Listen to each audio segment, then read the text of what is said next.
That's why you have to remember this golden rule when it comes to the crime of indirect assault.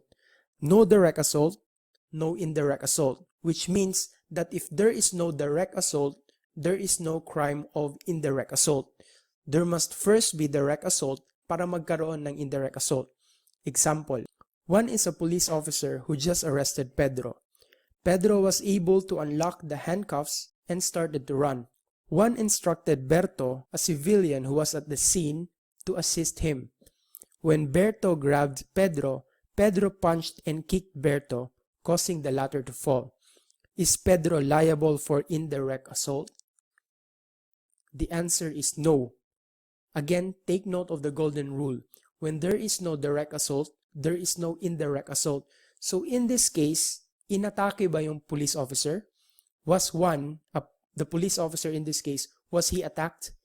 The answer is no. So there is no direct assault. Kasi ang inattack dito is si Berto, yung tumulong sa police officer. The answer here is no, because there is no indirect assault when there is no direct assault.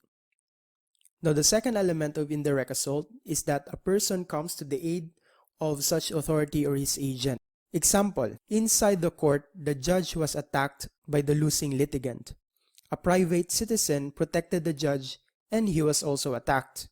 Question here, is there a crime of indirect assault? Now you have to recall who are the agents of persons in authority. Remember that when a person comes to the aid of a person in authority, he will be converted into an agent of a person in authority. So magiging agent of person in authority siya kapag ang tinulungan niya ay ang person in authority. So kapag naging agent of person in authority na siya because he came to the aid of a person in authority, any attack on his or her person becomes direct assault. Kasi 'di ba? Sa element ng direct assault is the person assaulted is a person in authority or his agent. So if you assaulted an agent of a person in authority, you will be held liable for the crime of direct assault. Kaya dito sa case na to, may direct assault na nakomit sa judge. At yung tumulong sa kanya na private citizen, naging agent of a person in authority na rin. At dahil naging agent of person in authority siya, ang attack sa kanya ay magiging direct assault din. So in this example, walang indirect assault na nakomit, kundi there are two counts of direct assault against the judge and against the private citizen who became an agent of a person in authority kasi he came to the aid of a person in authority who is the judge.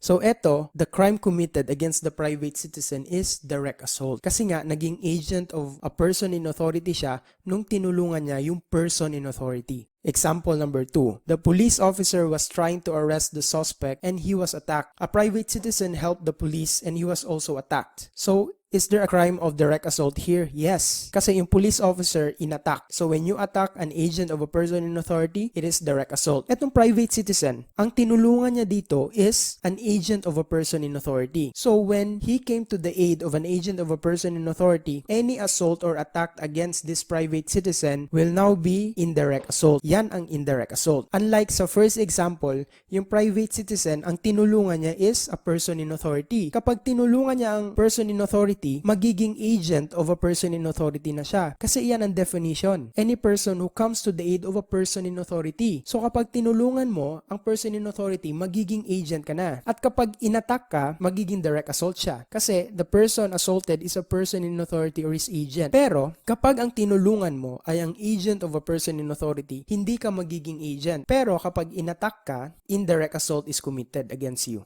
Kaya nga dito sa second element, dapat palitan siya. Dapat ang second element should read as a person comes to the aid of an agent of a person in authority.